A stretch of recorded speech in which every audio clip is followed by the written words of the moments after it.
Hippolyta, our nuptial hour draws on apace. 4 happy days bring in another moon, but oh methinks how slow this old moon wanes. She lingers my desires like a stepdame or dowager, long withering out a young man's reverie. 4 days will quickly steep themselves in night. 4 nights will quickly dream away the time, and then the moon, like to a silver bow new bent in heaven, shall behold the night of our solemnities. Hippolyta, I wooed thee with my sword, and one that I love doing the injuries. But I will wed thee in another key. Pomp, triumph, revel. Happy be Theseus, our renowned Duke. Thanks, good Aegeus. What's the news with thee? Full of vexation come I with complaint against my child, my daughter Hermia. Stand forth, Demetrius. My noble lord, this man hath my consent to marry her. Stand forth, Lysander. And my gracious Duke, this man hath bewitched the bosom of my child. Thou, Lysander, thou hast given her rhymes and interchanged love's tokens with my child. With cunning hast thou filched my daughter's heart, and turned her obedience, which is due to me, to stubborn harshness. And my gracious Duke, be it so, she will not hereby consent to marry with Demetrius. I beg the ancient privilege of Athens, as she is mine, I may dispose of her, which shall be either to this gentleman or to her death, according to our law immediately provided in that case. What say you, fair Hermia? Be advised, fair maid, to you, your father should be as a god, to whom you are but as a form in wax, by him imprinted, and within his power, to leave the figure or disfigure it. Demetrius is a worthy gentleman. So is Lysander. In himself he is.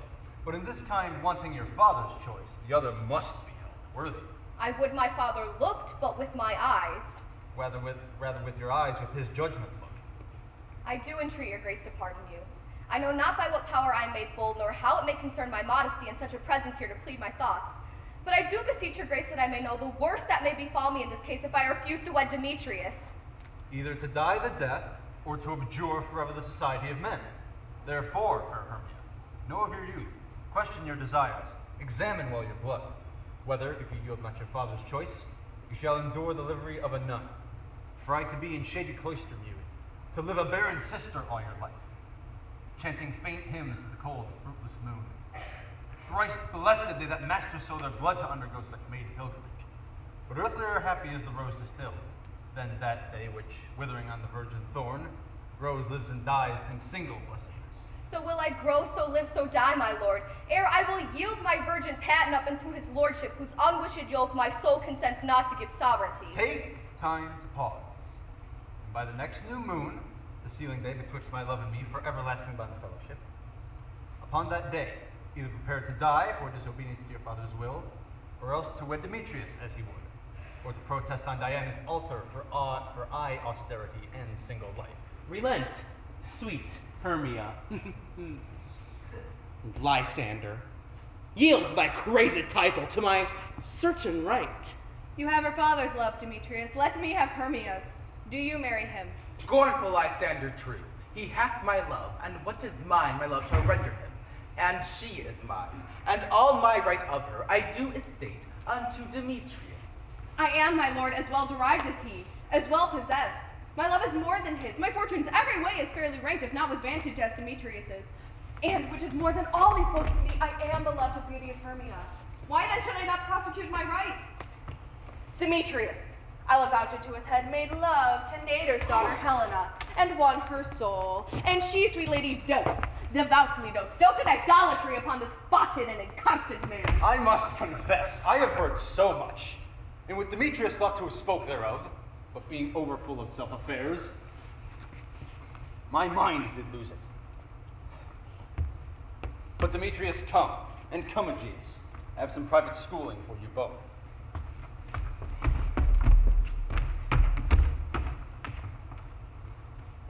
For you, fair Hermia, look you arm yourself to fit your fancies to your father's will, or else the law of Athens yields you up, which by no means you may extenuate, to death or to a vow of single life.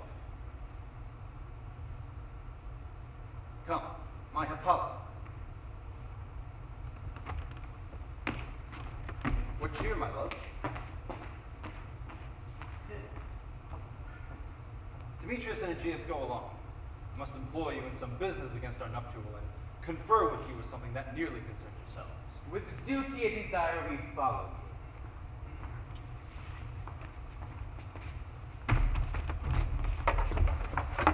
How now, my love?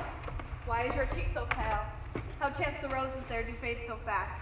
Be like for want of rain, which I could well beteem from the tempest of my eyes. Ay me, by aught that I could ever read, could ever hear by tale or history, the course of true love never did run smooth. But either it was different in blood, Oh, cross, too high to be enthralled to low, or else miscrafted in respect of years. oh, spite, too old to be engaged to young. Or else it stood upon the choice of friends. Oh, hell, to choose love by another's eyes. If then true lovers have been ever crossed, it stands as an edict in destiny. Then let us teach our trial patience, because it is a customary cross, as due to love as thoughts and dreams and sighs, wishes and tears, poor fancy's followers. A good persuasion. Therefore hear me, Hermia. I have a widow aunt, a dowager, of great revenue, and she hath no child. From Athens is her house remote, 7 leagues, and she respects me as her only son. There, gentle Hermia, may I marry thee. And to that place the sharp Athenian law cannot pursue us. If thou lovest me, steal forth thy father's house tomorrow night, and in the wood, a league without the town, where I did meet thee once with Helena to do observance to a mort of May. There will I stay for thee. My good Lysander, I swear to thee by Cupid's strongest bow, by his best arrow with the golden head, by the simplicity of Venus's doves, by all the vows that ever men broke, in number more than ever woman spoke, in that same place thou hast appointed me, tomorrow truly will I meet with thee. He promised love? Look, here comes Helena. Oh, Godspeed, fair Helena, whither away? Call you me fair, but fair again unsay. Demetrius loves your fair, happy fair. Your eyes are lodestars, and your tongue sweet air, more tunable than lark to shepherd's ear, when wheat is green, when hawthorn buds appear. Oh, sickness is catching, oh, were favor so. Yours would I catch, fair Hermia, ere I go. My ear should catch your voice, my eye your eye, my tongue should catch your tongue's sweet melody. And were the world mine, Demetrius being baited, the rest I'd give to be to you translated. Oh, teach me how you look with what art you sway the motion of Demetrius's heart. I frown upon him, yet he loves me still. Oh, that your frowns could teach my smiles such skill. I give him curses, yet he gives me love. Oh, that my prayers could such affection move. The more I hate, the more he follows me. The more I love, the more he hateth me. His folly, Helena, is no fault of mine. None but your beauty would that fault were mine. Take comfort. He no more shall see my face. Lysander and myself will fly this place. Helen, to you our minds we will unfold. Tomorrow night, when Phoebe doth behold her silver visage in the watery glass, decking with liquid pearl the bladed grass, a time that lovers' flights doth still conceal, from Athens' gates have we devised to steal. And in that wood where often you and I upon faint primrose beds were wont to lie, emptying our bosoms of their counsel sweet, there my Lysander and myself shall meet, and thence from Athens turn away our eyes to seek new friends in stranger companies. Farewell, sweet playfellow. Pray thou for us. And good luck grant thee thy Demetrius. Keep word, Lysander. We must starve our sight from lovers' food till morrow deep midnight. I will, my Hermia. Helena, adieu. As you on him, Demetrius dote on you.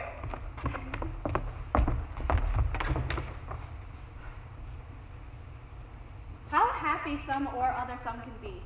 Through Athens I am thought as fair as she. But what of that? Demetrius thinks not so. He will not know what all but he do know. And as he errs, doting on Hermia's eyes, and so I admiring of his qualities, love looks not with the eyes, but with the mind, and therefore is winged Cupid painted blind. Nor hath he of any judgment taste, wings no eyes, figure unheedy haste. And therefore love is said to be a child, because in choice he is so oft beguiled, as waggish boys and game themselves forswear, so the boy love is perjured everywhere. For ere Demetrius looked on Hermia's eye, he hailed down oaths that he were only mine. And when this hail some heat from Hermia felt, so he dissolved and showers of oaths did melt. I will go tell him of fair Hermia's flight.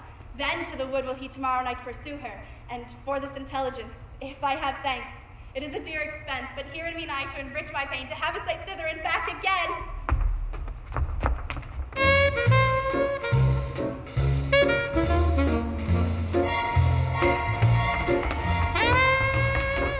It's our company here.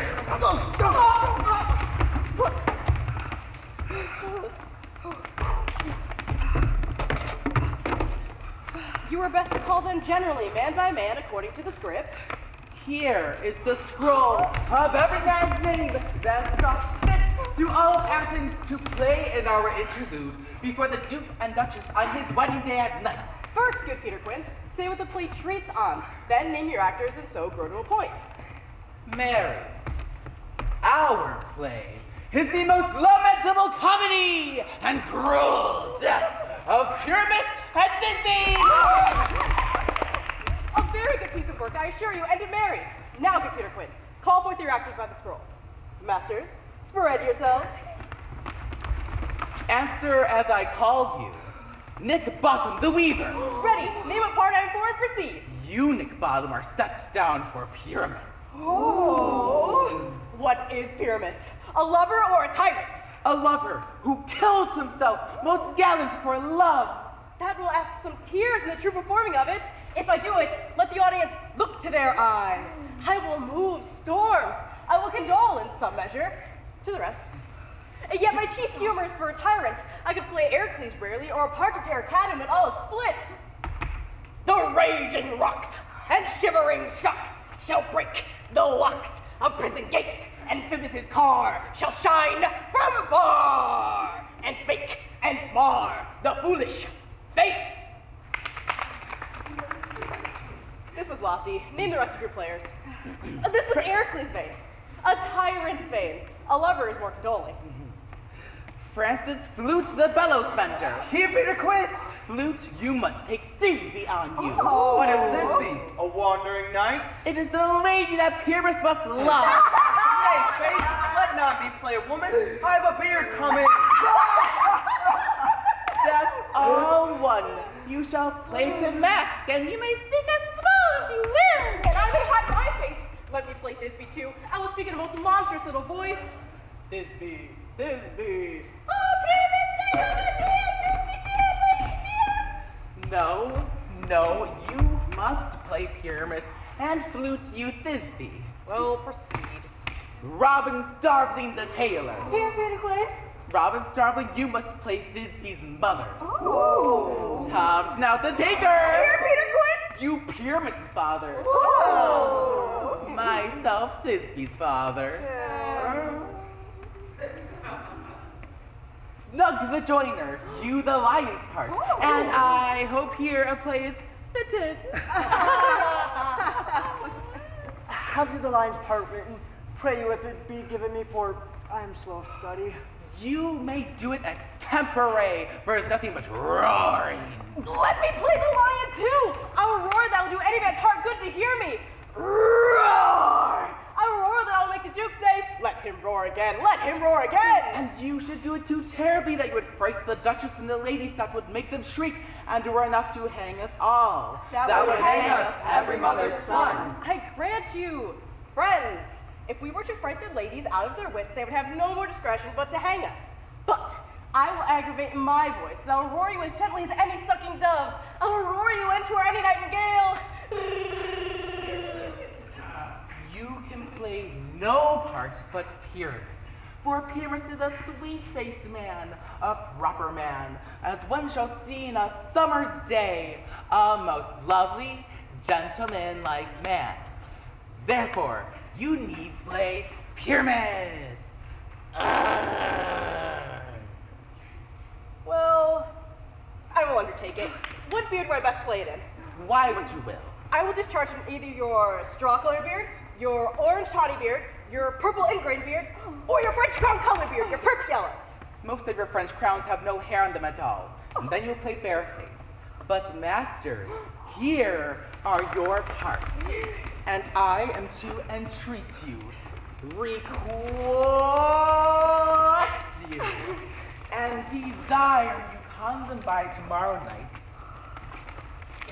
and meet me in the palace wood a mile without town by moonlight. There we will rehearse, for if we meet in the city, we shall be dogged with company and our devices known. In the meantime, I will draw bill of properties such as our play wants. I pray you, fail me not. We will meet, and there we may rehearse most obscenely and courageously. Take pains. Be perfect. Quintet! Adieu! At the Duke's Oak we meet! Enough! Hold your capo strings!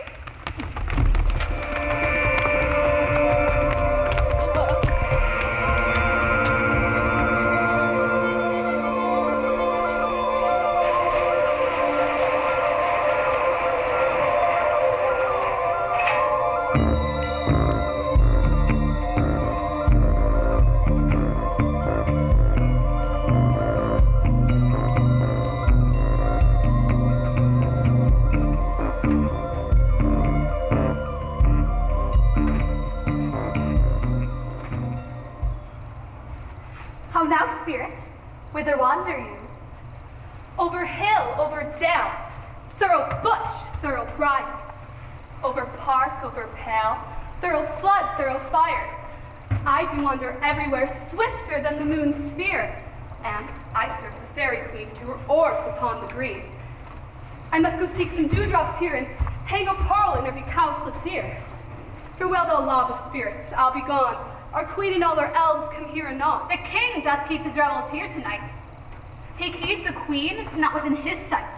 For Oberon is passing fell and wrath, because that she, as her attendant, hath a lovely boy stolen from an Indian king. She never had so sweet a changeling. And jealous Oberon would have the child, knight of his train, to trace the forests wild. But she, perforce, withholds the loved boy, crowns him with flowers, makes him all her joy. And now they never meet in grove or green, by fountain clear or spangled starlight sheen. But they do swear that all their elves for fear creep into acorn cups and hide them there.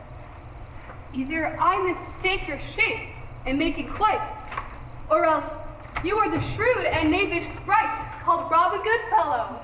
Are not you he that frights the maidens of the villagery, and sometime make the drink to bear no farm, mislead night wanderers laughing at their harm?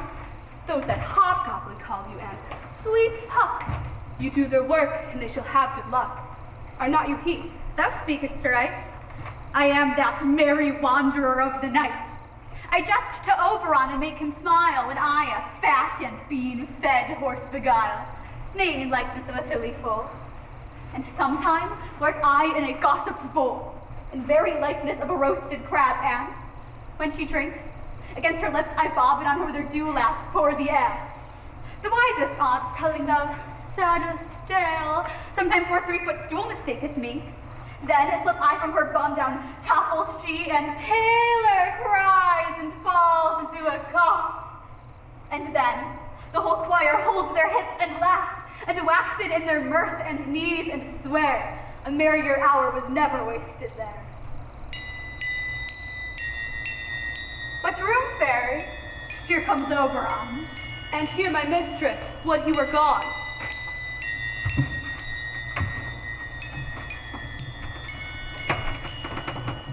Ill met by moonlight, proud Titania. What, jealous Oberon? Fairies, skip hence. I have forsworn his bed and company. Tarry, rash wanton, am not I thy lord? Then I must be thy lady. But I know when thou hast stolen away from fairyland, and in the shape of Corin sat all day playing on pipes of corn and versing love to amorous Phillida. Why art thou here? Come from the farthest steppe of India, but that forsooth, the bouncing Amazon, your busked mistress and your warrior love, to Theseus must be wedded, and you come to give their bed joy and prosperity? How canst thou thus for shame, Titania?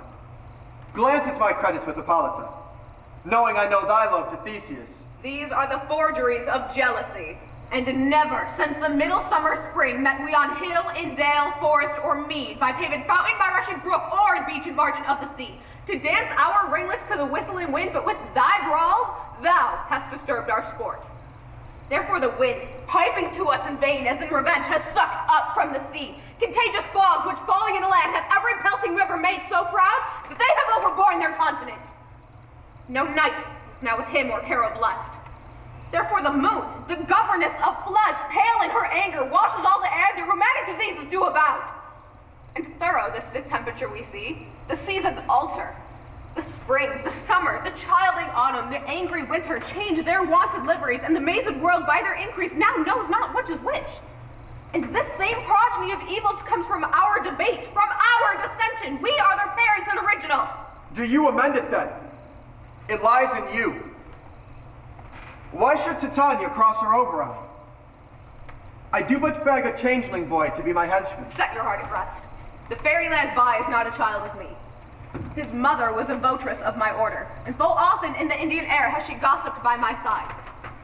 But she, being mortal of that boy, did die. And for her sake I do rear up her boy, and for her sake I will not part with him. How long within this wood intend you stay?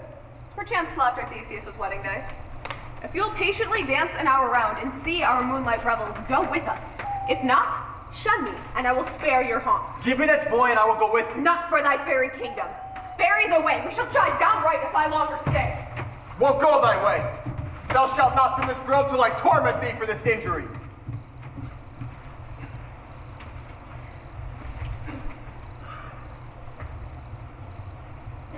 My gentle pup, come hither. Thou rememberest, since once I sat upon a promontory and heard a mermaid on a dolphin's back, uttering such dulcet and harmonious breath, that the rude sea grew civil at her song, and certain stars shot madly from their spheres to hear the sea maid's music. I remember. That very time I saw, but thou couldst not. Flying between the cold moon and the earth, Cupid, all armed. A certain aim he took at a fair vestal throned by the west, and loosed his love shaft smartly from his bow, as it should pierce 100,000 hearts. But still I might see young Cupid's fiery shaft quenched in the chaste beams of the watery moon. Yet marked I where the bolt of Cupid fell. It fell upon a little western flower, before milk white, now purple with love's wound. Maidens call it love in idleness. Fetch me that flower, the herb I showed thee once. The juice of it on sleeping eyelids laid will make or man or woman madly dote upon the next live creature that it sees. Fetch me this herb, and be thou here again ere the Leviathan can swim a league. I'll put a girdle round about the earth in 14 minutes. Having once this juice, I'll watch Titania when she is asleep, and drop the liquid of into her eyes. The next thing that she waking looks upon, be it on lion, or bear, or wolf, or bull, on meddling monkey or on busy ape, she shall pursue it with the soul of love. And ere I take this charm from off her sight, as I can take it with another herb, I'll make her render up her page to me. Tu comes here. I am invisible, and I will overhear their conference. Love thee not, therefore pursue me not. Where is Lysander and fair Hermia? The one I'll stay, the other stayeth me. Thou toldest me they were stolen unto this wood, and here am I, and wood within this wood, because I cannot meet my Hermia. Hence, get thee gone, and follow me no more. You draw me, you hard-hearted adamant, yet you draw not an iron, for my heart is as true as steel. Leave you your power to draw, and I shall have no power to follow you. Do I entice you? Do I speak you fair? Or rather, do I not, in the plainest truth, tell you I do not, nor I cannot, love you? And even for that do I love you the more. I am your spaniel, and Demetrius, the more you beat me, I will fawn on you. Use me but as your spaniel, spurn me, strike me, neglect me, lose me. Only give me leave, unworthy as I am, to follow you. What worser place can I beg for in your love than a place of high respect with me than to be used as you use your dog? Tempt not too much the hatred of my spirit, for I am sick when I do look on thee. And I am sick when I look not on you. You do impeach your modesty too much. To leave the city and commit yourself into the hands of one that loves you not. To trust the opportunity of night and the ill counsel of a desert place with the rich worth of your virginity. Your virtue is my privilege, for it is not night when I do see your face. Therefore I think I am not in the night, nor doth this wood lack worlds of company. For you and my respect are all the world. Then how can it be said that I am alone when all the world is here to look on me? Oh, run from me, and hide me in the brakes, and leave thee to the mercy of wild beasts. The wildest hath not such a heart as you. Run when you will, the story shall be changed. Apollo flies and Daphne holds the chase. The dove pursues the griffin. The mild hind makes speed to catch a tiger. Bootless speed when cowardice pursues and valor flies. I will not stay thy questions. Let me go. Or, if thou follow me, do not believe, but I shall do thee mischief in the wood. Aye. In the temple, the town, the field, you do me mischief. Fly, Demetrius, you wrongs who set a scandal on my sex. We cannot fight for love as men may do. We should be wooed and we're not made to woo. I'll follow thee and make a heaven of hell to die upon the hand I love so well. Fare thee well, nymph. Ere he do leave this grove, thou shalt fly him, and he shall seek thy love. Hast thou the flower, then? Welcome, wanderer. Aye, there it is. I pray thee, give it me.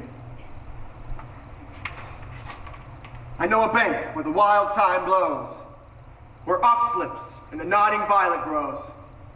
There sleeps Titania sometime of the night, lulled in these flowers with dances and delight. And there the snake wraps her enameled skin, weed white enough to wrap a fairy in. And with the juice of this, I'll streak her eyes and make her full of hateful fantasies.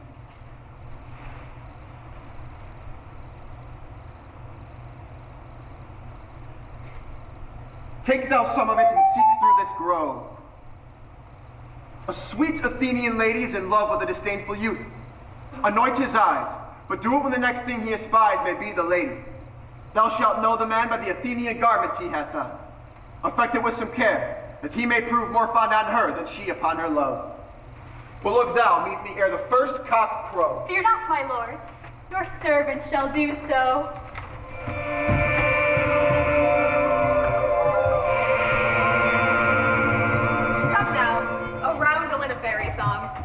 Then, for the third part of a minute hence, to make my small elf's coats and some keep back, the clamorous owl that nightly hoots and wonders at our quaint spirits.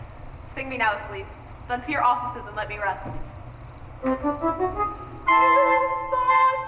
snakes with double tongue, thorny hedgehogs be not seen, newts and blind worms do no wrong, come not near our fairy queen. Melody, singing our sweet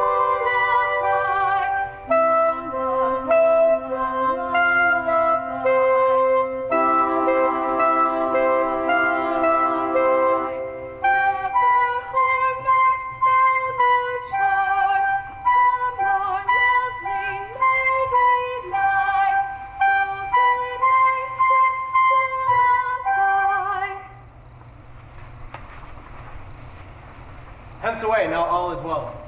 One aloof, stand sentinel.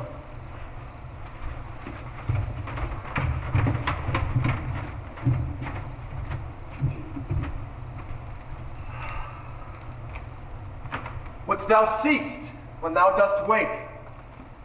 Do it, for thy true love take.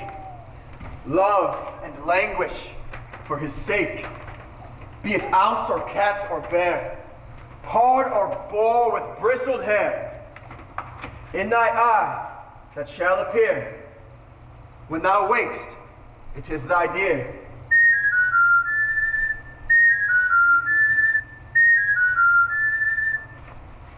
Wake when some vile thing is near.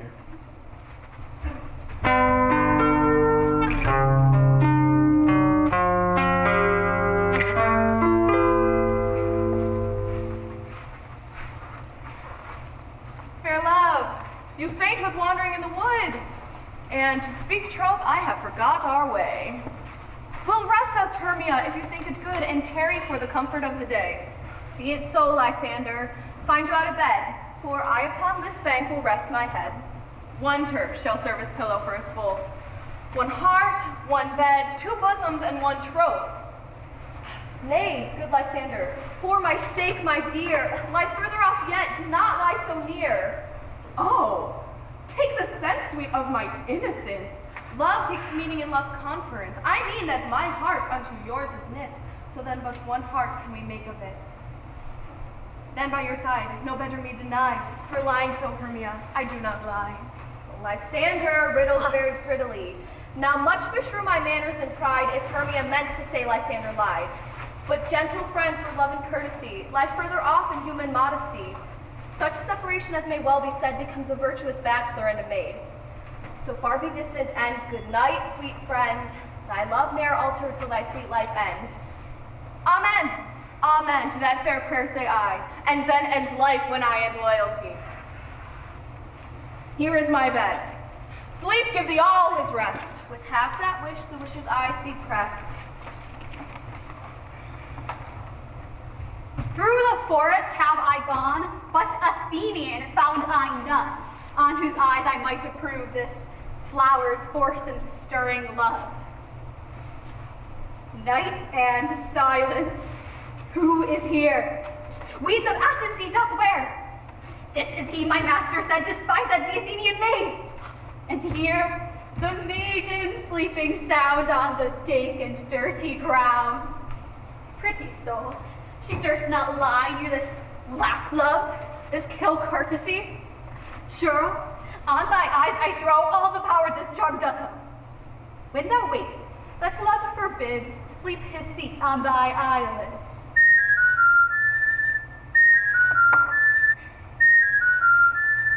So awake when I am gone, for I must now to Oberon. Stay, though thou kill me, sweet Demetrius. I charge thee hence, and do not haunt me thus. But wilt thou, darkling, leave me? Do not so. Stay on thy peril. I alone will go.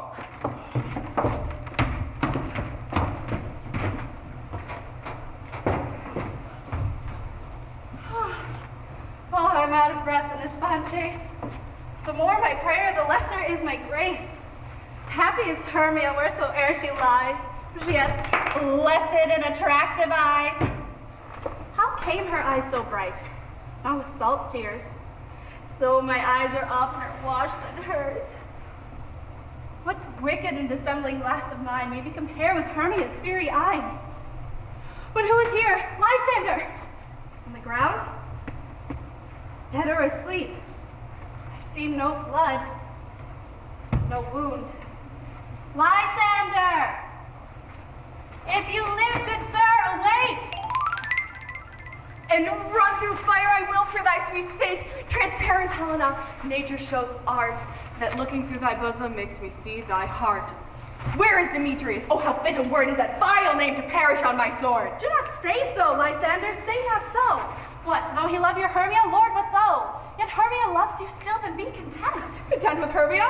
No, I do repent the tedious minutes I with her have spent. Not Hermia, but Helena I love. Who would not change a raven for a dove? The will of man is by his reason swayed, and reason says you are the worthier maid. Things growing are not ripe until their season, so I, being young, till now ripe not to reason, and touching now the point of human skill, reason becomes a marshal to my will, and leads me to your eyes, where I o'erlook love's stories written in love's richest book. Wherefore was I to this keen mockery born? When at your hand did I deserve such scorn? It's not enough, young man, that I did never know nor never can deserve a sweet look from Demetrius's eye. But you must flout my insufficiency? Good troth you do me wrong, good sooth you do, and such disdainful manner me to woo. But perforce I must confess, I thought you lord of more true gentleness. Oh, that a lady of one man refused should of another therefore be abused. She sees not Hermia. Hermia, sleep thou there. And never mayst thou come Lysander near. And all my powers address your love and might to honor Helen and to be her knight.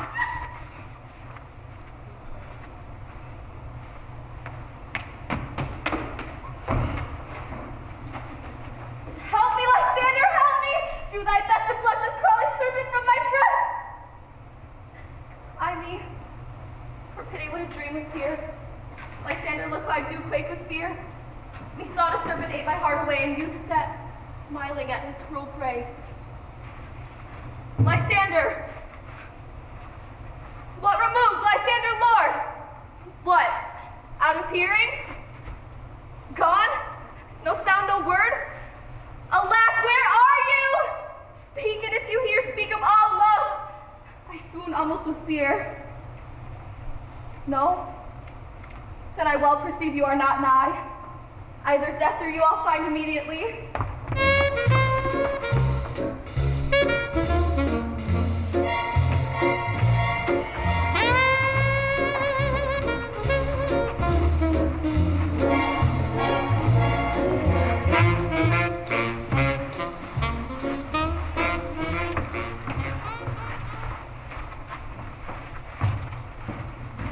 Are we all met?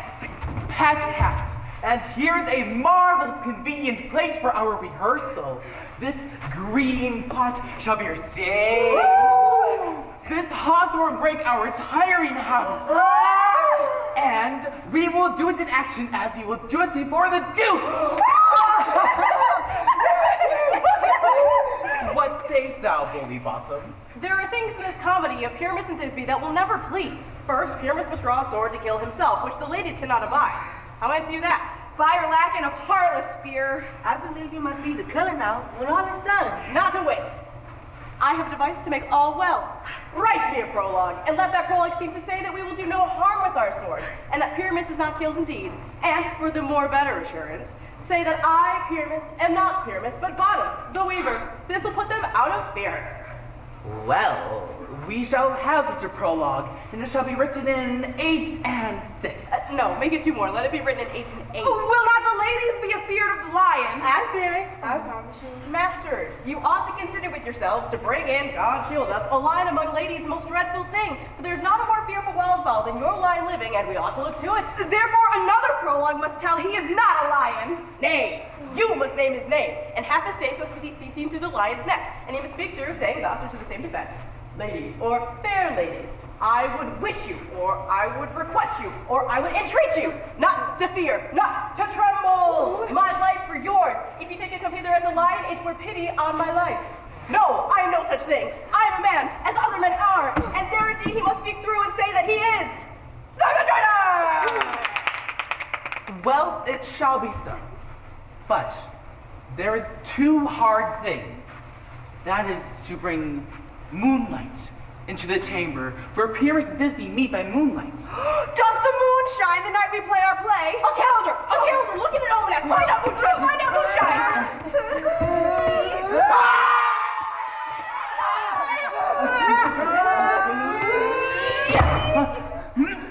Yes! It doth shine that night! Why then, may we leave a casement in the great chamber window where we play open, and the moon may shine in at the casement? Aye. Or else, one must come in with a bush of thorns and a lantern, and say he comes to disfigure, or present the person of moonshine.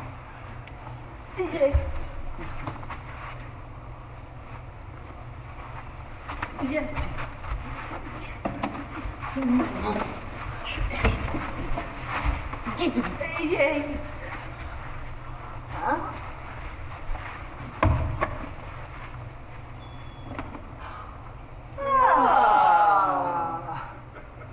Then, there is another thing. We must have a wall in the great chamber, for Pyramus and Thisbe says the story did talk through the chink of a wall. You can never bring in a wall. What say you, Bottom? Some man or other must present wall, and let him have some plaster or some loam or some rough cast about him to signify wall. Or let him hold his fingers thus, and through that cranny shall Pyramus and Thisbe whisper.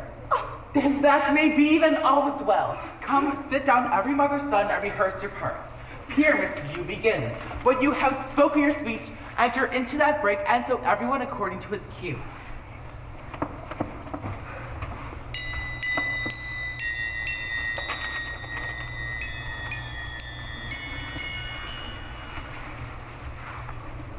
What hempen homespuns have we swaggering here so near the cradle of the fairy queen? What? A play toward? I'll be an auditor. An actor too, perhaps, if I see cause. Speak, Pyramus. Thisbe stand for. Thisbe, the flowers of odious savor sweet. Odors. Odors. Odors, savors sweet. So hath thy breath, my dearest Thisbe dear. But hark, a voice. Stay thou there a while, and by I will to thee appear.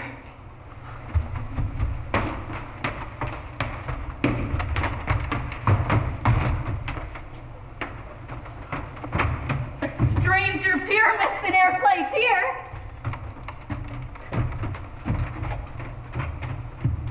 Must I speak now? Aye, marry you must, for you must understand that he goes but to see a noise he heard, and is to come again. Most radiant Pyramus. Most radiant Pyramus, most lily white of hue, of color like the red rose on triumphant briar, most frisky juvenile, and eke most lovely Jew, as truest horse that yet would never tire. I'll meet thee, Pyramus, at Ninny's tomb. Nineness. Too mad, why? You must not speak that yet, that you answer to Pyramus. You speak all your part at once, cues and all. Pyramus, enter, your cue is past, it is never tire. Oh. As truest horse that yet would never tire. And if I were fair for Thisbe, I were only thine. Oh, masters! Oh, strange! We're haunted! Pray, masters! Lie, masters! What? Help! I'll follow you! I'll lead you about to round, through bog, through bush, through brake, through briar. Sometime a horse I'll be, sometime a hound, a hog, a headless bear, sometime a fighter.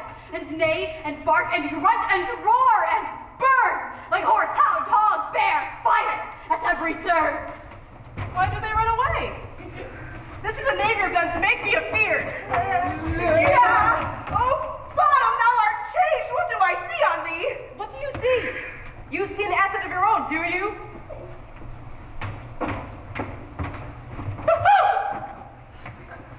Bless thee, bottom! Bless thee! Thou art translated. I see their knavery. This is to make an ass of me. To fright me if they could. Well, I will not stir from this place. Do what they can. I will walk up and down and I will sing that they shall hear I am not afraid. The youth so cock so black of hue with orange tawny bill. The throstle with the nose so true, the red with lid so quill. What angel wakes me from my flowery bed? The finch, the sparrow, and the lark who played so cuckoo gray, whose no full many a man that spark and dare not answer nay. For indeed, who would give their wit to so foolish a bird? Who would give the bird the lie, though we cry cuckoo, never so? I pray thee, gentle mortal, sing again. My ear is much enamored of thy note, as much as my eye is enthralled with thy shape. And on thy fair virtue's course perforce doth move me on the first view to say, to swear I love thee. Methinks, mistress, you should have little reason for that. But to say the truth, reason and love keep little company together nowadays. The more the pity that some honest neighbors cannot make good friends. Nay, I can gleek upon occasion. Thou art as wise as thou art beautiful. Not so, neither. But if I had enough wit to get out of this wood, I would have enough to serve my own turn. Out of this wood do not desire to go. Thou shalt remain, whether thou wilt or no. I am a spirit of no common rate, and the summer still doth tend upon my state. And I do love thee. Therefore go with me. I shall give thee fairies to attend on thee. They shall fetch thee jewels from the deep and sing while thou in pressed flowers dost sleep. And I will purge thy mortal grossness so that that shall like an airy spirit go. Peas blossom cobweb moth and mustard seed. Ready? And I. And I. And I. Where shall we go? Be kind and courteous to this gentleman. Hop in his walks and gambol in his eyes. Feed him with apricots, dewberries, purple grapes, green figs, and mulberries. To have my love, to bed and to arise, and pluck the wings from painted butterflies. To fan the moonbeams from his sleeping eyes. Nod to him, elves. Do him courtesies.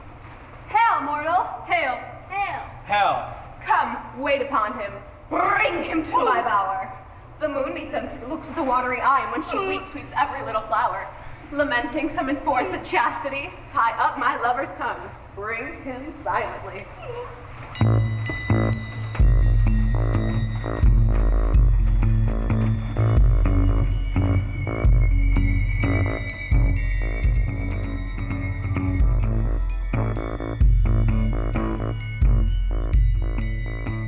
That came in her eye, which she must dote on in extremity.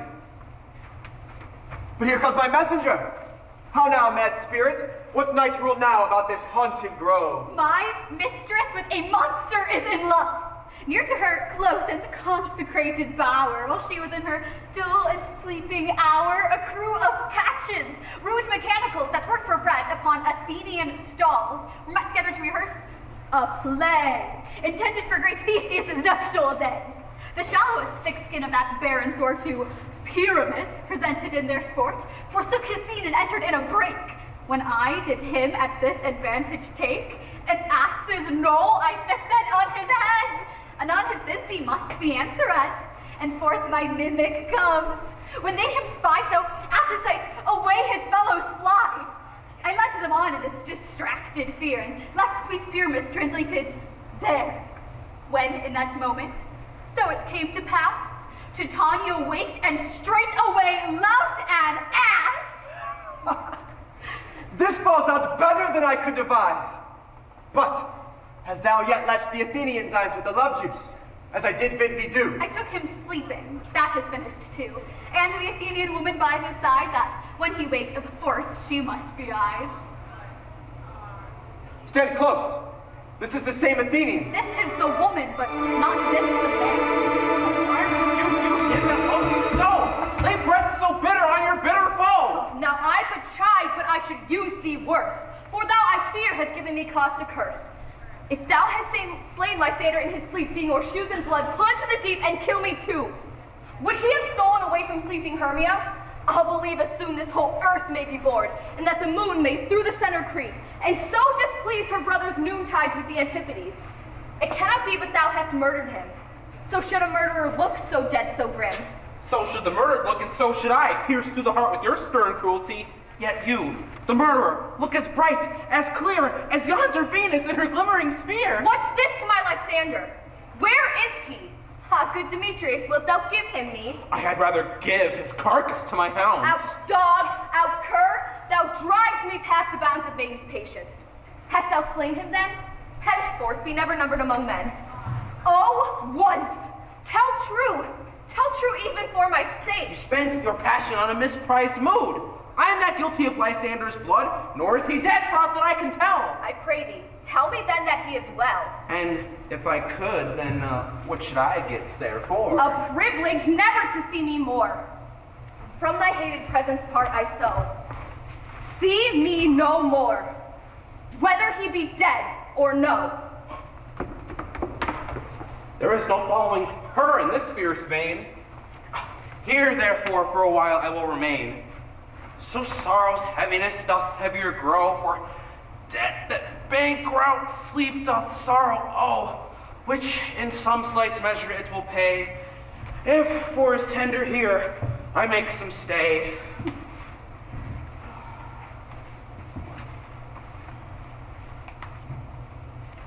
What hast thou done?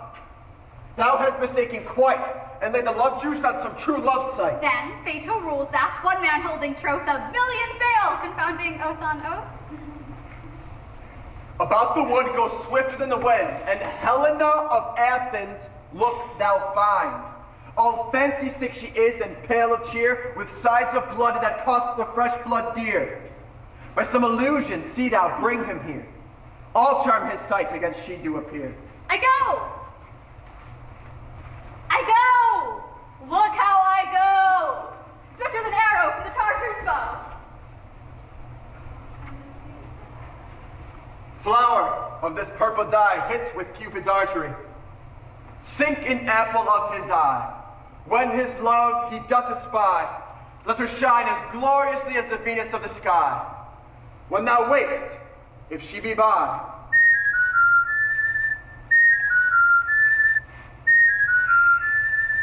beg of her for remedy. Captain of our fairy band! Helena is here at hand. And the youth mistook by me, pleading for a lover's fee. Shall we their fond pageant see? Lord, what fools these mortals be! Stand aside.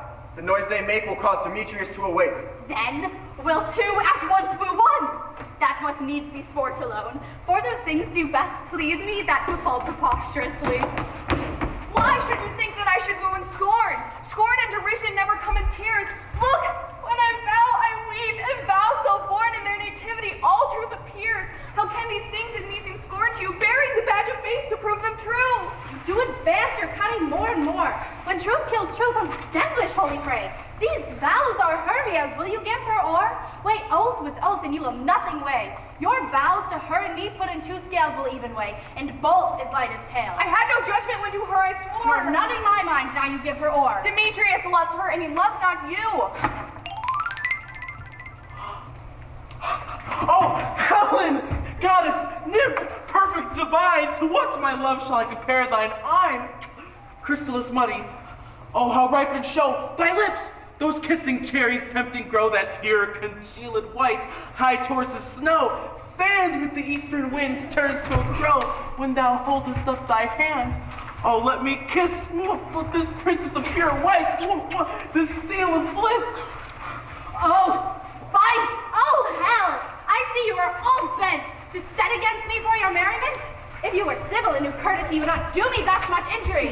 Can you not hate me as I know you do, but you must join in souls to mock me too? If you are men as men you are in show, you would not use a gentle lady so to vow and swear and super praise my parts when I am sure you hate me with your hearts. You both are rivals and love Hermia. Now both rivals to mock Helena. A trim exploit, a manly enterprise, to conjure tears up in a poor maid's eyes with your derision? Not of noble sort would so offend a virgin, and extort a poor soul's patience, all to make you sport. You are unkind, Demetrius. Be not so. For you love Hermia, this you know I know.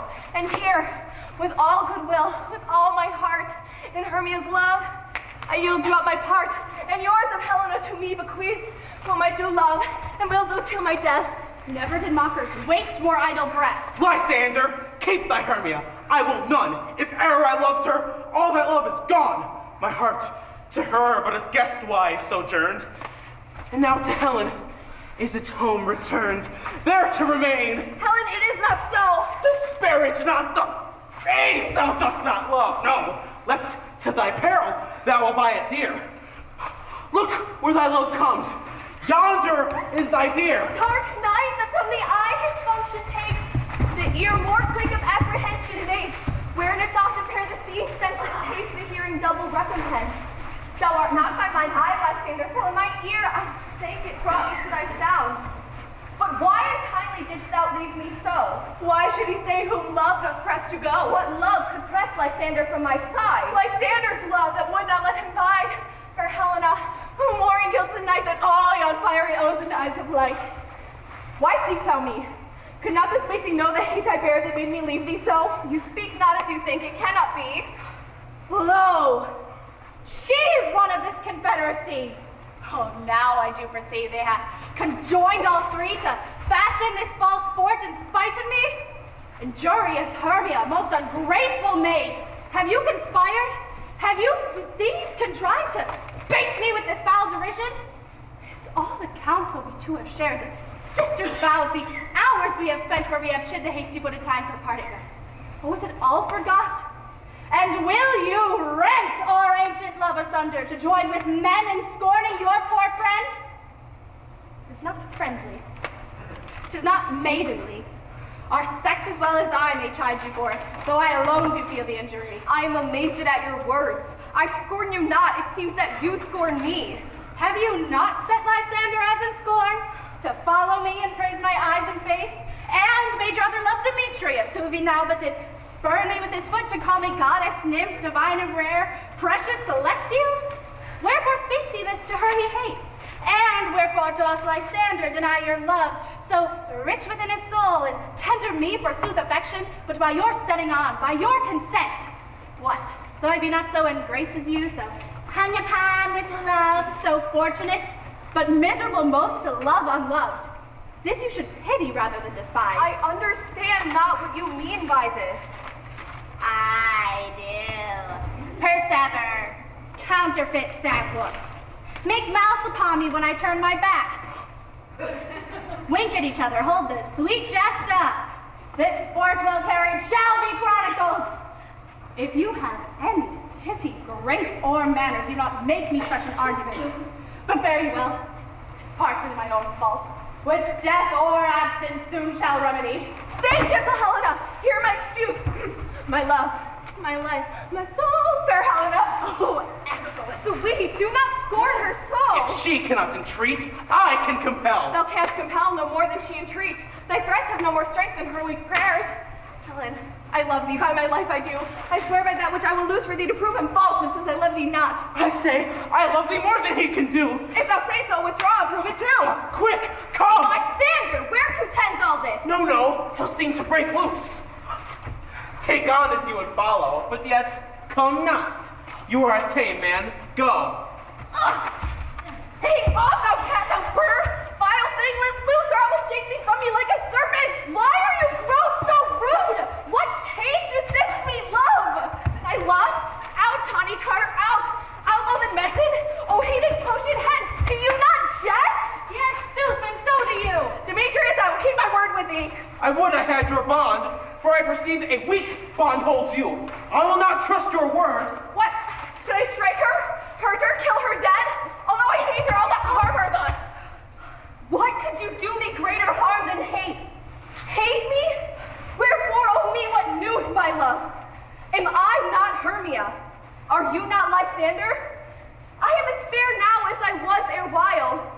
Since night you loved me, yet since night you left me? Why then you left me? Oh, the gods forbid! In earnest shall I say, I, by my life, and never did desire to see thee more. Therefore be out of hope, of question, of doubt. Be certain, nothing truer, 'tis no jest, that I do hate thee. And love, Helena? Oh, me! You juggler! You canker blossom! You thief of love! What? Have you come by night and stolen my love heart from him? Fine of faith. Have you no modesty? No maiden shame, no touch of bashfulness? What? Will you tear impatient answers from my gentle tongue?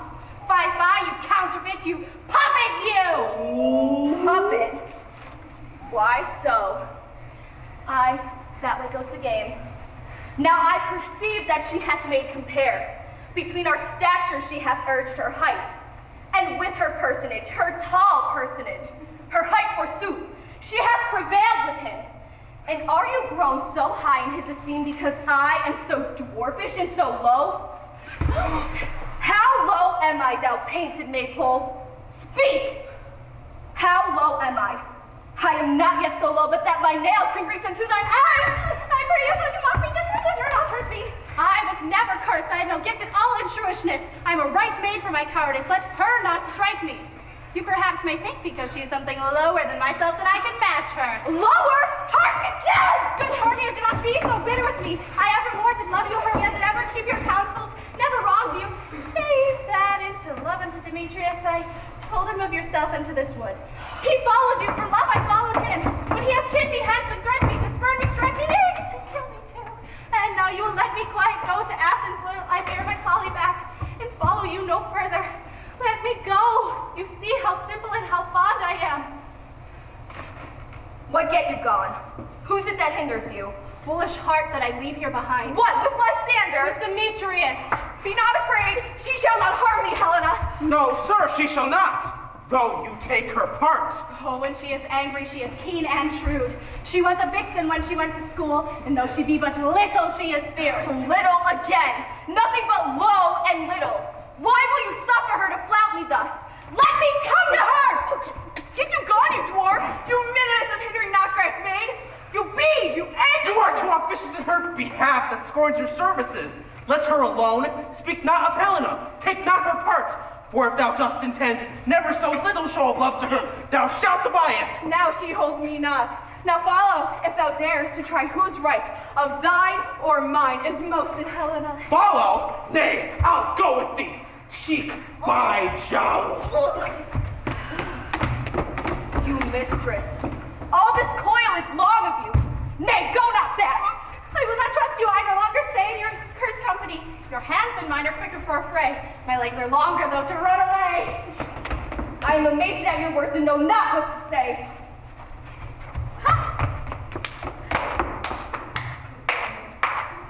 This is thy negligence. Still thou mistakes? Or else commits thy neighbors willfully? Believe me, King of Shadows, I mistook. Did not you tell me I should know the man by the Athenian garments he hath on? And so far blameless proves my enterprise that I have anointed in Athenians' eyes. And so far am I glad that so did sort. Does this their jangling I esteem a sport? Thou seest these lovers seek a place to fight. I, therefore, Robin, overcast the night. The starry welkin cover thou anon with drooping fog as black as Acheron, and lead these testy rivals so astray, as one come not within another's way. Like to Lysander, sometime frame my tongue, that stir Demetrius up with bitter wrong, and sometime rail thou like Demetrius, and from each other look thou lead them thus, till o'er brows death counterfeiting sleep, with leaden legs and batty wings doth creep. Then crush this into Lysander's eye, whose liquor hath this virtuous property, to take from thence all error from his might, and make his eyeballs roll with wonted sight. When they next wake, all this derision shall seem a dream and fruitless vision, and back to Athens shall the lovers wend, with league whose date till death shall never end. Whilst I in this affair I do employ, all to my queen and beg her Indian boy. And then I will her charmed I release from monster's view, and all things shall be peace. But notwithstanding haste, make no delay. We may effect this business yet ere day. Up and down! Up and down! I will lead them up and down!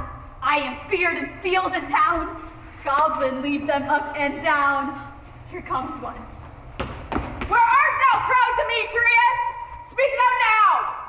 Here, villain, drawn and ready. Where art thou? I will meet with thee straight! Follow me, then, to plainer ground. Lysander, speak again! Thou runaway, thou coward! Art thou fled? Speak! In some bush? Where dost thou hide thy head? Thou coward, art thou bragging to the stars, telling the bushes that thou look'st for wars and wilt not come? Come, recreant! Come, thou child! I'll whip thee with a rod. He is defiled that draws a sword on thee. Yea. Art thou there? Follow my voice. We'll try no manhood here.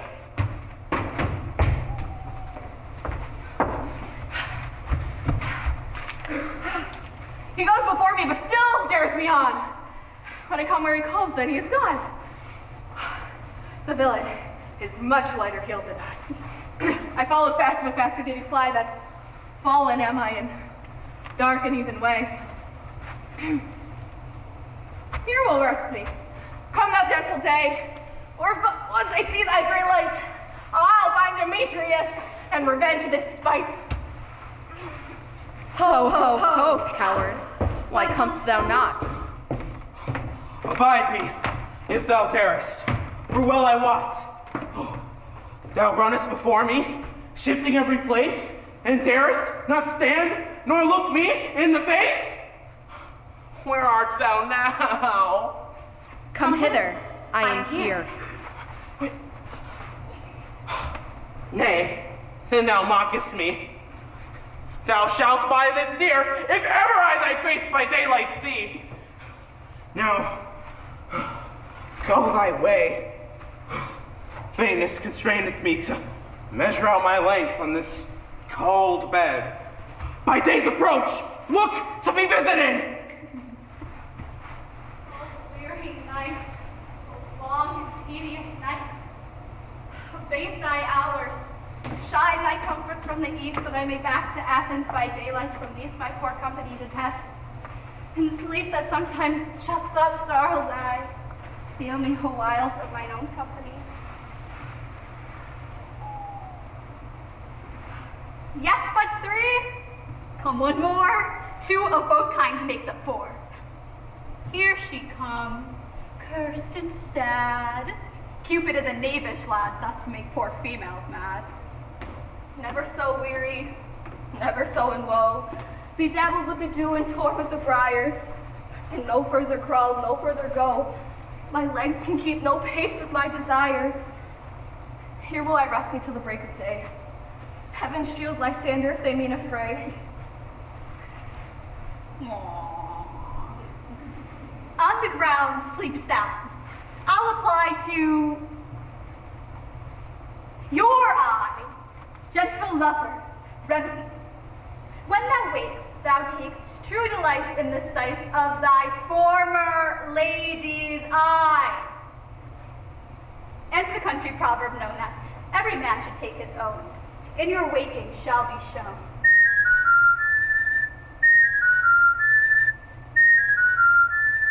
Jack shall have Jill, naught shall go ill. The man shall have his mare again, and all shall be well. Come sit thee down upon this flowery bed. Will I thy amiable cheeks do coy, and stick musk roses in thy sleek smooth head, and kiss thy fair large ears, my gentle joy. Where's Peas Blossom? Ready? Scratch my head, Peas Blossom. Where's Monsieur Cobweb? Ready. Good Monsieur, get your weapons in your hand and kill me a red-tipped humblebee on the top of a thistle. And, good Monsieur, bring me the honey bag. Where's Monsieur Mustard Seed? Ready. Give me your neep, Monsieur Mustard Seed. Pray you leave your courtesies. What's your will? Nothing, good Monsieur, but to help Calvary Cobweb to scratch. I must the barbers, Messieurs. Methinks I am marvel's hairy of the face, and I am such a tender ass. If my hair do but tickle me, I must scratch. What, wilt thou hear some music, sweet love? I have a reasonable good ear in music. Let's have the tongs and the bones. Or, say, sweet love, what thou desirest to eat. Truly a peck of provender. I could munch your good dry oats. Methinks I have a great desire to bottle hay. Good hay, sweet hay, hath no fellow. I have a venturous fairy that will seek the squirrel's hoard and fetch thee new nuts. I'd rather a handful or 2 of dried peas. But I pray you, let none of you people stir me. I have an exposition of sleep come upon me. Sleep now, and I will wind thee in my arms. Fairies, away, and be all ways away. So doth the woodbine the sweet honeysuckle gently and twist the female ivy so and rings the barky fingers of the elm. Oh, how I love thee, how I dote on thee. Welcome, good Robin. Seest thou this sweet sight? Her dotage now I do begin to pity. When I had at my pleasure taunted her, and she in mild terms begged my patience, I then did ask her for her changeling child, which straight she gave me, and her fairy sent to bear him to my bower in fairyland. And now I have the boy. I will undo this hateful imperfection of her eyes. And, gentle pup, take this transformed scalp from off the head of this Athenian swain, that he, awaking when the other do, may all back to Athens again repair, and think no more of this night's accidents, but as the fierce vexation of a dream. But first, I will release the fairy queen. Be as thou wast wont to see. See as thou wast wont to see. Diane's bud or Cupid's flower hath such force and blessed power.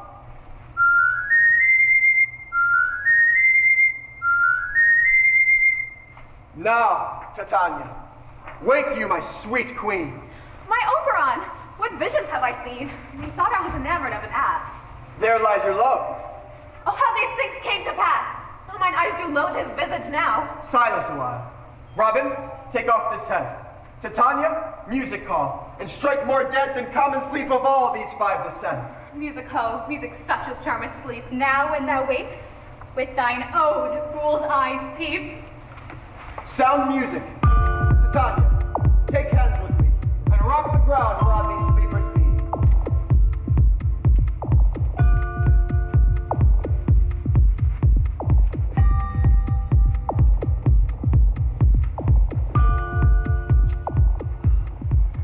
Now thou and I are new in amity, and will tomorrow midnight solemnly dance at Duke Theseus' house triumphantly, and blessed to all fair prosperity.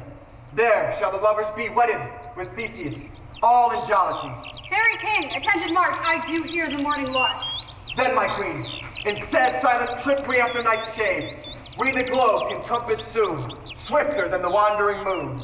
Come, my lord, and in our flight, tell me how it came this night that I sleeping here was found with these mortals on the ground.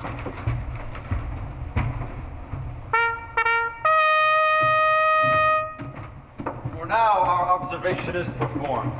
And since we have the vower of the day, my love shall hear the music of my hounds. Uncoupling the western valley, let them go. But soft, what nymphs are these? My lord, this my daughter here asleep. This Lysander. This Demetrius's and Helena. Old Nadar's Helena. I wonder of their being here together. No doubt. They rose up early to observe the rite of May, and hearing our intent, came here in grace of our solemnities. But speak, Aegeus, is this not the day that Hermia should give answer of her choice? It is, my lord. Good morrow, friends! Saint Valentine is past. Begin these woodbirds' butts a couplement. Pardon, my lord. I pray you all stand up. I know you two have been rival enemies. How comes this gentle concord in the world? That hatred is so far from jealousy. To sleep by hate and fear no enmity? My lord, I shall reply amazedly. Half sleep, half waking, but as yet I swear I cannot truly say how I came here. But as I think for truly what I speak, and now I do bethink me so it is, I came with Hermia hither. Our intent was to be gone from Athens where we might without the peril of Athenian law. Enough, enough, my lord, you have enough. I beg the law upon his head. They would have stolen away, they would. Demetrius, thereby to have defeated you and me. You of your wife and me of my consent that she should be your wife. My lord, fair Helen told me of their stealth, of this their purpose hither to this wood, and I in fury hither followed them. Fair Helena in fancy following me. But, my good lord, I wot not by what power, but by some power it is. My love to Hermia, melted as the snow, seems to me now as the remembrance of an idol god, which in my childhood I did dote upon. And all the faith, the virtue of my heart, the object, the pleasure of mine eye, is only Helena. To her, my lord, was I betrothed ere I saw Hermia. But like a sickness did I loathe this food. But as in health, come to my natural taste, now I do wish it, love it, long for it, and will forevermore be true to it. Fair lovers, you are fortunately met. Of this discourse we will hear more anon. Aegeus, I will overbear your will. For in the temple by and by with us, these couples shall eternally be knit.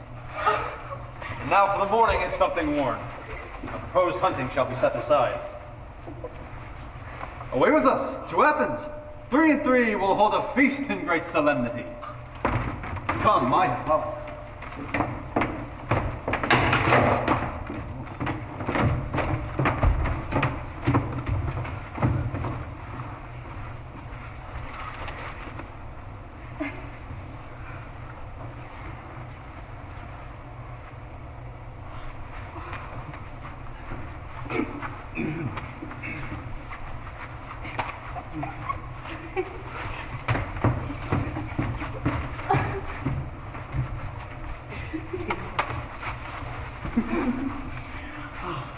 These things seem small and indistinguishable, like far-off mountains turning into clouds. Methinks I see these things with parted eyes when everything seems double. So methinks. And I have found Demetrius like a jewel. Mine own and not mine own. Are you sure that we are awake? It seems to me that, yet we sleep, we dream. Do not you think the Duke was here and bid us follow him? Yea, and my father. And Hippolyta. And he bid us follow to the temple. Why then we are awake. Let's follow him. And, by the way, let us recount our dreams.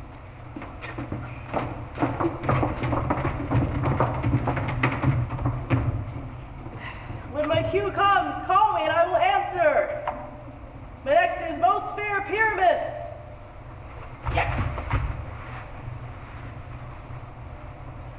Hey ho.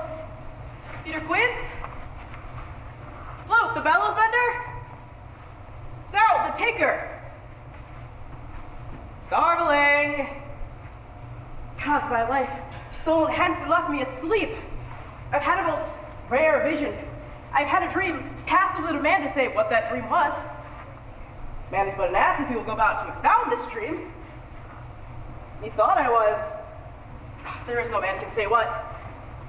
Methought I was, and methought I had. But man is but a patched fool if he will go about to say what methought I had.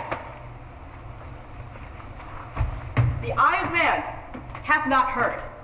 The ear of man hath not seen. Man's hand is not able to taste, his tongue to conceive, nor his heart to report what my dream was.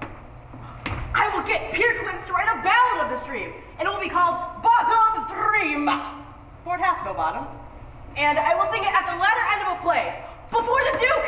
Peradventure, to make it the most gracious, I shall sing it at her death.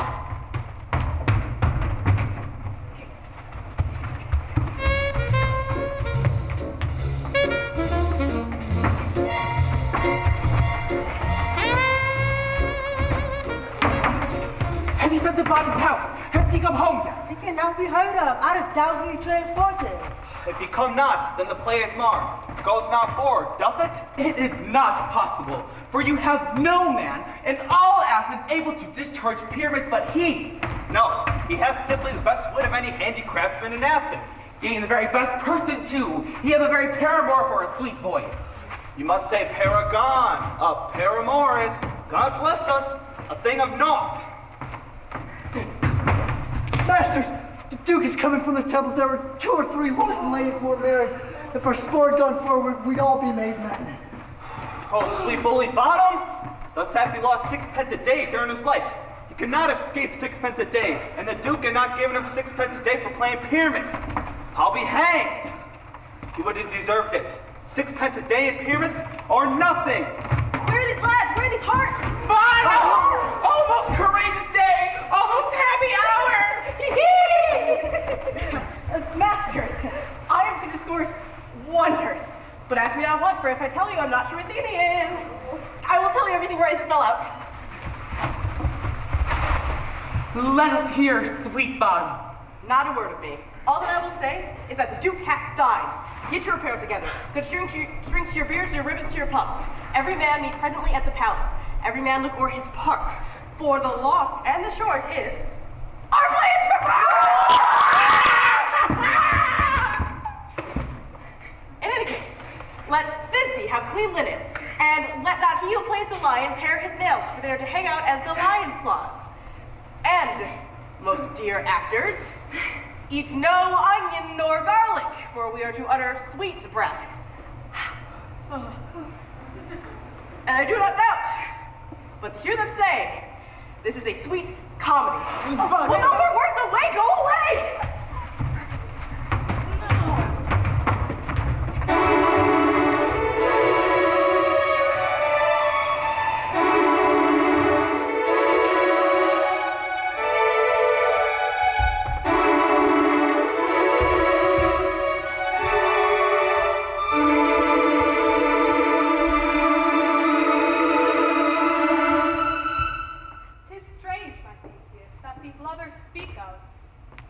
More strange than true. I may never believe these antique fables nor these fairy toys. Lovers and madmen have such seething brains, such shaping fantasies that apprehend more than cool reason ever comprehends. But all the story of the night told over, and all their minds transfigured so together, more witnesses than fancy's images, and grows to something of great constancy, but howsoever strange and admirable. Here come the lovers, full of joy and mirth. Joy, gentle friends, joy and fresh days of love accompany your hearts. More than to us. Wait in your royal watch, your gorge, your bed.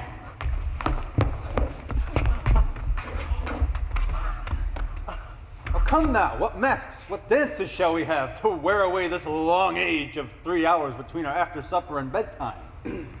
What revels are in hand? Is there no play to ease the anguish of a torturing hour? Say, what abridgment have you this evening? What masks, what music? How shall we beguile the lazy time, if not with some delight? So please, your grace, the prologue is addressed!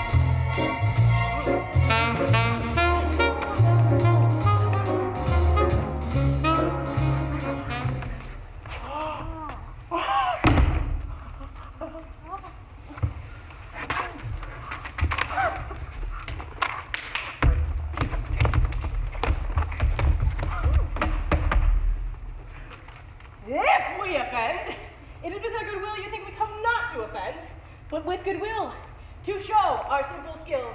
That is the true beginning of our end. Continue then. We come but in despite. We are not here as minding to content you. Our true intent is all for your delight. We are not here. Then you should hear, repent you. The actors are at hand, and by their show you shall know all that you are like to know.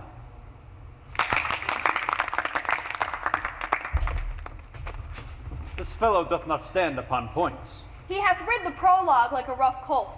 He knows not the stop. A good moral, my lord, it is not enough to speak, but to speak true. Indeed, he hath played on the prologue like a child on a recorder, a sound but not in government.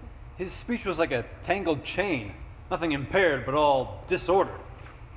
Who is next? Gentles, perchance you wonder at this show, but wonder on till truth make all things plain. This man is Pyramus, if you would know. This beauteous lady, this is certain. This man, with line and rough cast, doth present wall, that vile wall which did these lovers sunder, and through walls chink. Poor souls, they are content to whisper, at the which let no man wonder. This man, with lantern, dog, and bush of thorn, present moonshine. For if you would know, by moonshine did these lovers think no scorn, to meet at Ninus' tomb, there to woo. This grisly beast, which Lion hides by name, the trusty Thippy coming first by night, did scare away, woo, or rather did affright. And as she fled, her mantle she did fall, with Lion vile with bloody mouth did say. Anon comes Pyramus, sweet youth and tall, and finds his trusty Thisbe's mantle slain, whereat, with bloody blameful blade, he bravely broached his boiling bloody breast. And Thisbe, tarrying in mulberry shade, his dagger drew.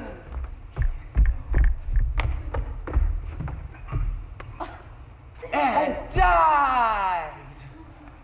For all the rest, let Lion, moonshine, wall, and lovers twain at large discourse, for here they do remain.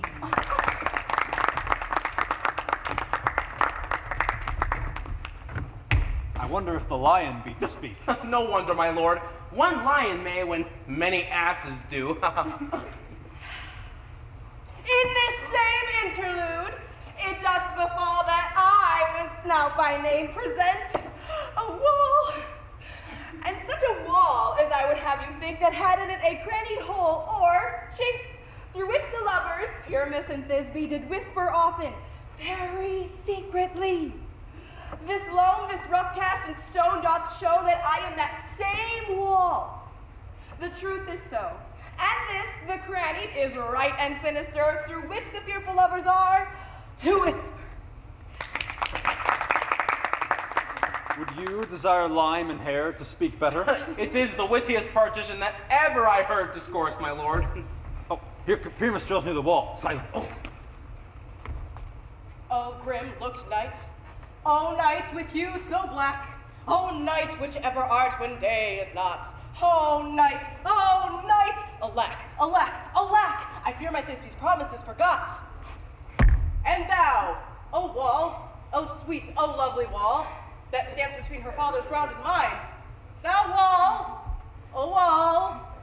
O sweet and lovely wall, show me thy cheek! To blink through with mine eye. Thanks, courteous wall. Jove shield thee well for this. But what's the eye? No Thisbe do I see. Oh, wicked wall through whom I see no bliss. Curse be thy stones for deceiving me thus. The wall, methinks, being sensible, should curse again. No, in truth, sir, she should not. Deceiving me is Thisbe's cue. She is to enter now, and I'm to spy through the wall. You shall see it will fall pat as I told you. Yonder she comes. Oh, wall, full often hast thou heard my moans, for parting my fair Pyramus and me. My cherry lips have often kissed thy stone with lime and hair knit up in thee.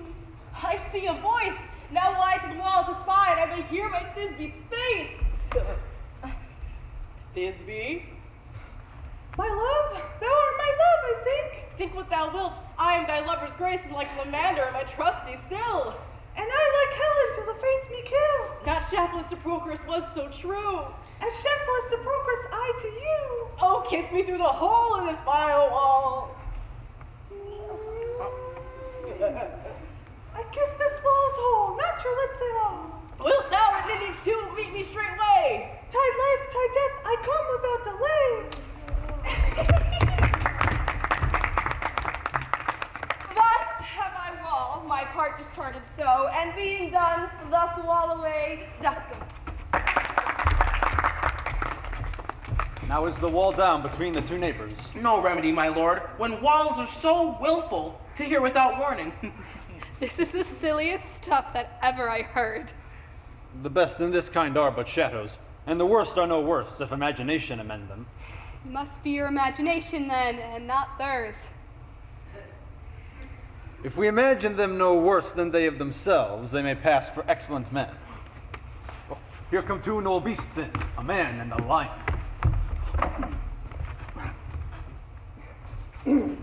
You ladies, you whose gentle hearts do fear the smallest monstrous mouse that creeps on the floor, may now perchance both quake and tremble here.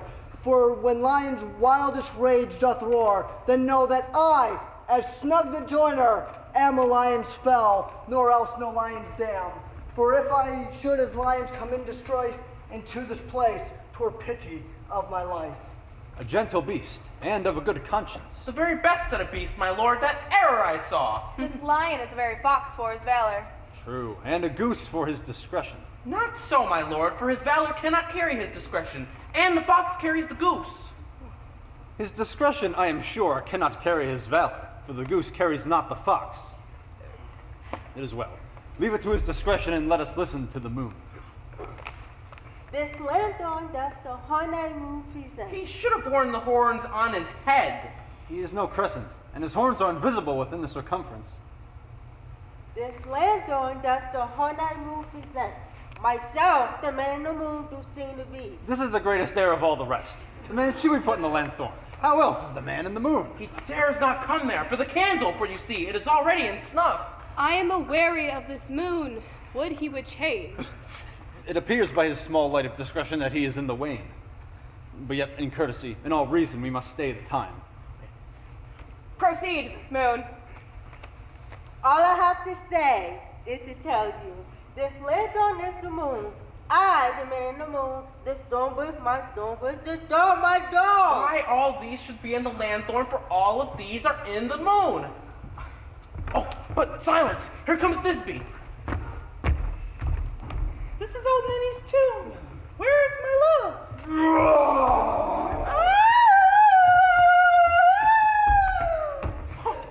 Well roared, Lion. Well run, Thisbe.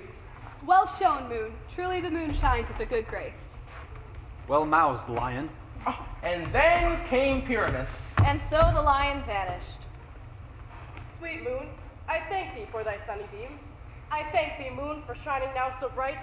For by thy gracious, golden, glittering gleams, I trust to take in truest of truth is sight.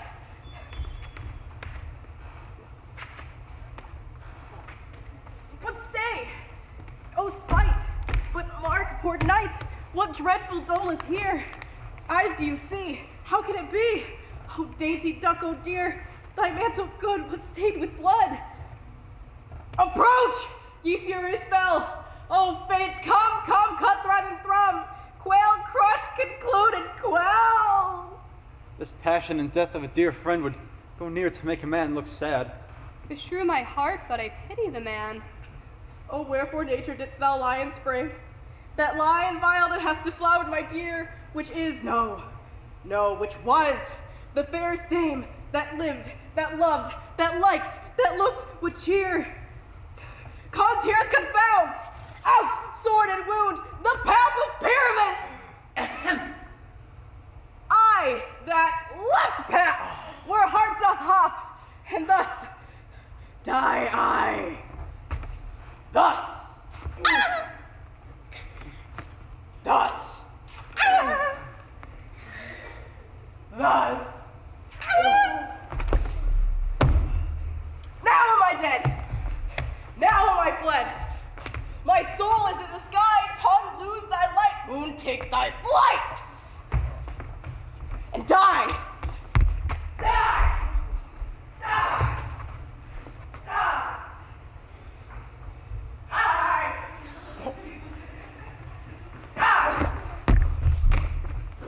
Die. No, die! But an ace for him, for he is but one! Less than an ace, man, for he is dead, he is nothing. With help of a surgeon, he might yet recover, and yet prove an ass. How chance moonshine is gone before Thisbe comes back and finds her lover. Here she comes, and her passion ends the play. Methinks you should not use a long one for such a Pyramus. I hope she will be brief.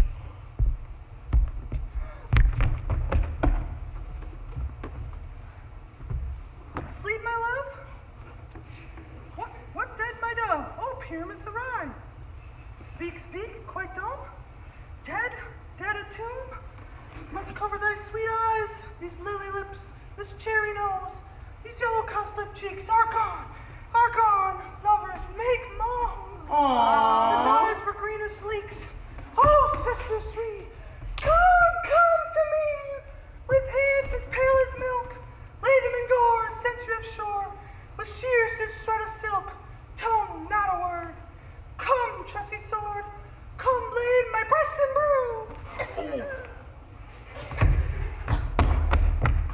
And farewell, friends. Thus, this ends. Adieu, adieu, adieu.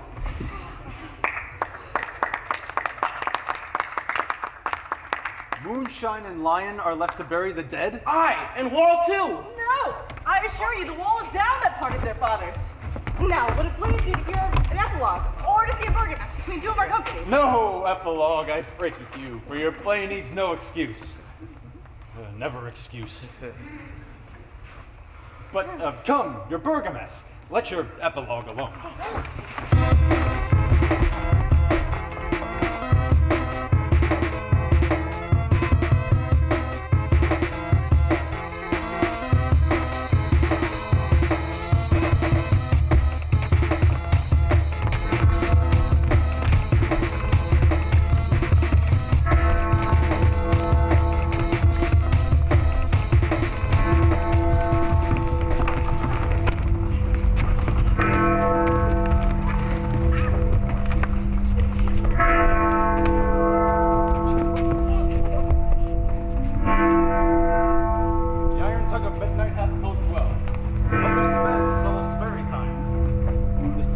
Most play hath well begun, the gate of night. Sweet friends to bed. Fortnight hold we in the solemnity, in nightly revels and new jousting.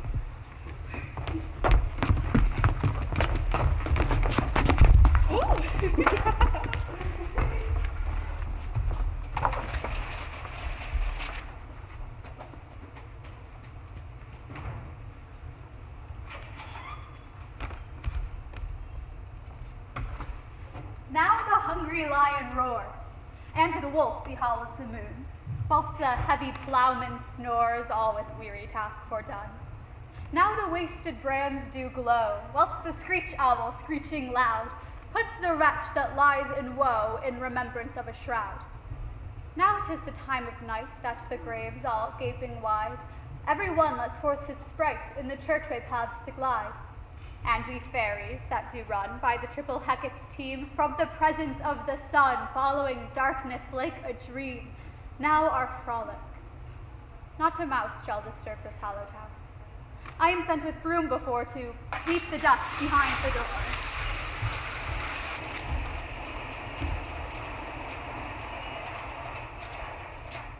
Through the house, give glimmering light by the dead and drowsy fire.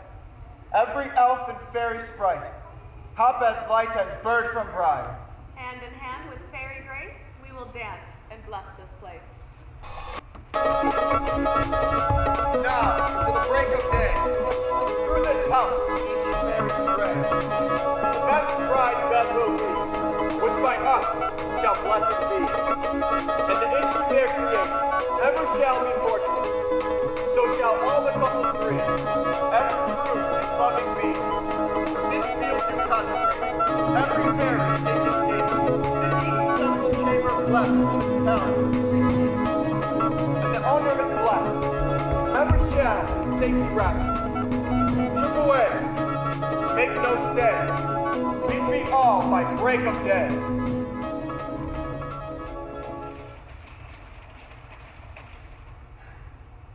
If we shadows have offended, think but this, and all is mended. That you have but slumbered here while these visions did appear. And this weak and idle theme, no more yielding but a dream. Gentles, do not reprehend. If you pardon, we will mend. And as I am an honest puck, if we have unearned luck now to scape the serpent's tongue, we will make amends ere long. Else the puck a liar call. So good night unto you all. Give me your hands, if we be friends, and Robin shall restore amends.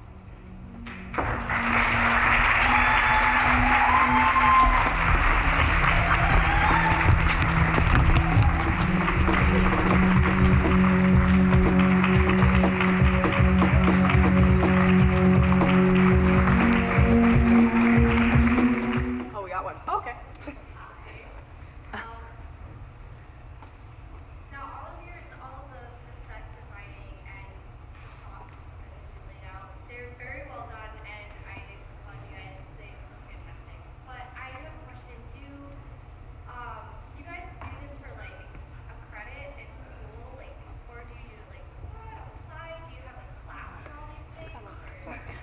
all these things? Yes. We have a drama production class that theater majors are required to take, and other majors can use it as a, what's the word? Elective, thank you, as an elective. And that is fulfilled either through tech or through performance, and it is a certain amount of hours that we have to use and fulfill.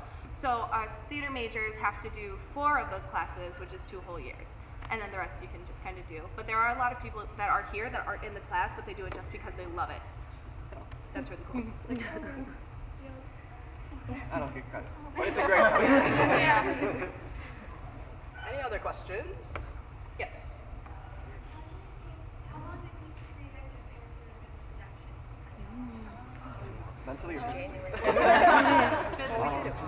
for this production? We started rehearsals in January.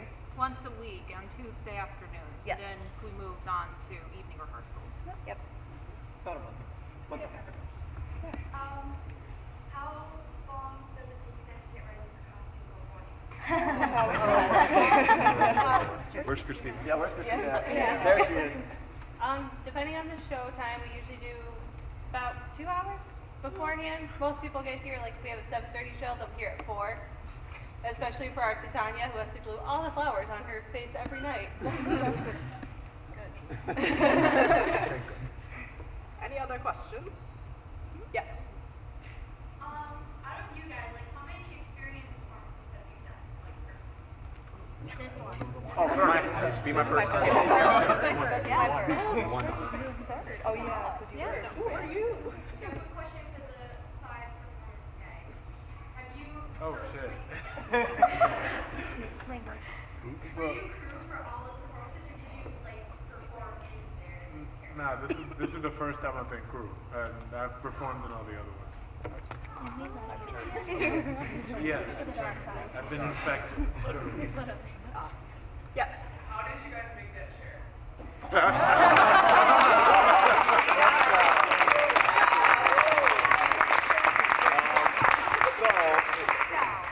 Long story short, our wonderfully talented Oberon had hurt his foot a week before Tech Week started, so we needed to create a device for him that kind of made his movement that he was very active, which he is now more active, thankfully.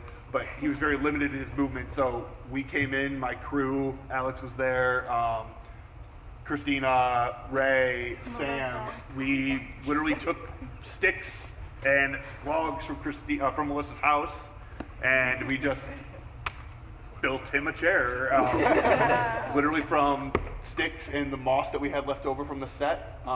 Kate, being the super collaborative director she is, was just like, we just need a chair, run with it, and that's what we came up with. So, yeah. An afternoon, like what? 4 4 hours. Yeah. So, yeah, it's fun to be able to do those things on the fly. Help me out. Yes. How long did it take to make them stairs thing? These stairs? No. The bridge. Oh, the bridge. Again, it's with having a really good crew. A lot of the kids on stage, the actors, also came and helped, but we're pretty good about repurposing a lot of stuff. So the platforms are actually repurposed from different shows. And after the show, I can bring you guys up on stage and kind of give you an in-depth look. But it's it's actually a covering. It's actually just stone facade. So you guys will actually see that up close. So it really didn't take too long. We were pretty ahead of the schedule on this show. So.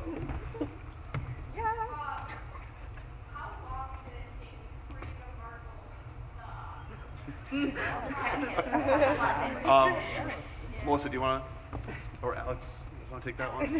I mean, the lift took probably about a day to get all the layers down, and then it didn't take us too long to do the wood for like the stairs in the back of the lift. Takes maybe 10 minutes, and you have to wait for everything to dry, but not that hard. Yes. It was the most amazing experience ever. Overload of fun, actually, like just a real blast. I actually looked forward to coming into rehearsal to actually do it. You just get to play all day. Right. And it's No work at all. I don't think Kate ever told us no on something. We're little kids, basically. And like half the things we ended up doing on stage were like things that would just happen in rehearsal, where they're like accidents that we were just like, yeah, we'll go with that. I'm like, yeah. Yes. I have a question primarily about text, and perhaps directed more towards those of you who have less Shakespeare experience than those who have more. For those who have little Shakespeare experience, how did you approach the text, and how soon were you able to uncover and realize the comfortable and more natural pattern of speech that you presented? Very well done, and it had very good energy and very creative to realize. And I'm curious to know how you were able to uncover that in your study of the text. I'll take it. And especially your very first experience with Shakespeare. This is my very first experience. I was very excited for it, though, knowing that it's not the language that we hear very often at all. me ever in my entire life. But to answer your question, the first thing I did when I found out this was going to be the play we worked on is right to Google. I want the direct translation. I want to know what this means. So, No fear Shakespeare. no fear Shakespeare, Yeah. exactly. So once I found out, well, once I put together what they were saying, that's when you throw your context in there, and that's when you say, oh, so this is how I'm supposed to show this action. This is how I'm supposed to use this word. And then it was just little, so I guess my ELA skills shot up pretty quick. Now I know words that I've never heard before in my whole life. But yeah, it was a lot of figuring out what you were saying in order to be able to say it the way you had to say it. And it was so much fun. But definitely a mental struggle a little bit when you're trying to memorize words that you never used before. Yeah. It's a lot of work. It's a lot of work for sure. But great. Wouldn't ever think twice about not doing it. So I'm very happy that we decided to work on this play. Yes, black shirt. I got you. How long did it take you to put all those? Yes. Time. It took multiple days and multiple hours because they come in bunches. We just bought bunches and bunches and bunches of greenery, separated them all, tied them all together, and tied them to battens. So there's probably like 300 strands of greenery up there. So time and a lot of help from the cast. They were really great in assisting with that. So. I love it. Oh man, oh man, stripes. Thank you. How much did you rehearse the dance that you At the end or The one where we walk around the birdcast? The little fiasco. We did it once. Yeah, we did it once. Yeah. She was like Peanuts dance style, and we're like, got it. She was like, Yeah. Then we just had all of our crazy energy that we keep pent up, and we just expelled it in movement. Yes. I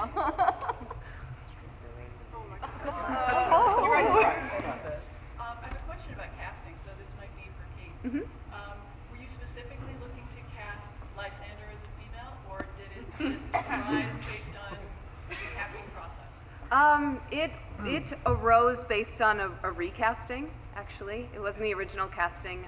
We've done cross-gender casting here before. It's done quite often.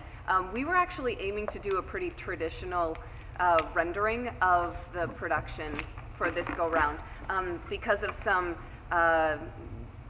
extenuating circumstances, I guess you could say. We did recast, so Kyla joined our cast. Well, she was our stage manager. She joined our cast as Lysander recently. So yeah, but the cool thing is that because of the role of Lysander and the relationship between he and Hermia as written in the play, Aegeus doesn't want them to get married. And so thank you, Dionysus, it worked out that we were able to kind of highlight that. So it was a happy accident. And so that's why you had the piece of paper. Yeah, I had a total of like 3 weeks. So we had 2 weeks of rehearsal, and then it was a spring break for us, and then it was tech week. Or yes, one week spring break or 2 weeks? 1 week of spring break. It was 1 spring break, tech week. Yeah. Yes. Yes. Okay, we have time for one more. Oh boy. Claire, the gent in the gingham here, because we haven't had too many. Yes, you. We haven't had too many questions from your school here. Well, so what's really great about theater, especially theater in this area, we do a lot of, Kate and I have connections with a lot of different schools in this area. I'm an alumnus of NU, so a bunch of my former faculty still work there, so we were able to actually borrow these wonderful trees from NU on loan to be our birch trees. So yeah, it was it's nice to be able to cross-collaborate on things like that. So. And they're pieces of what? Oh, I'm sorry. They are carpet tubing, actually. Carpet tubing covered in craft paper, then painted. So the poles are bolted into the ground, and then the craft paper just goes around it. So we borrowed the craft paper. Yeah. Yep. And then we there's suspended them. steel poles. What am I saying? Poles that are behind them. Yep. And they're mounted to the floor and suspended all the way up to the top of the fly system. Well, before you guys go, well, you're not going to go yet, because if you want to come up and do a little tour of the space and backstage and everything, we want to give you a round of applause for coming.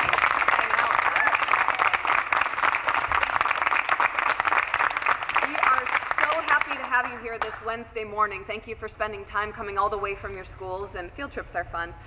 So please tell your friends and spread the word. We have performances tomorrow, Friday, Saturday, and we close on Sunday. So please tell your friends or come back if you want to. And thank you so much to the NCCC folks who are here as well. Thanks, everyone. Thank you.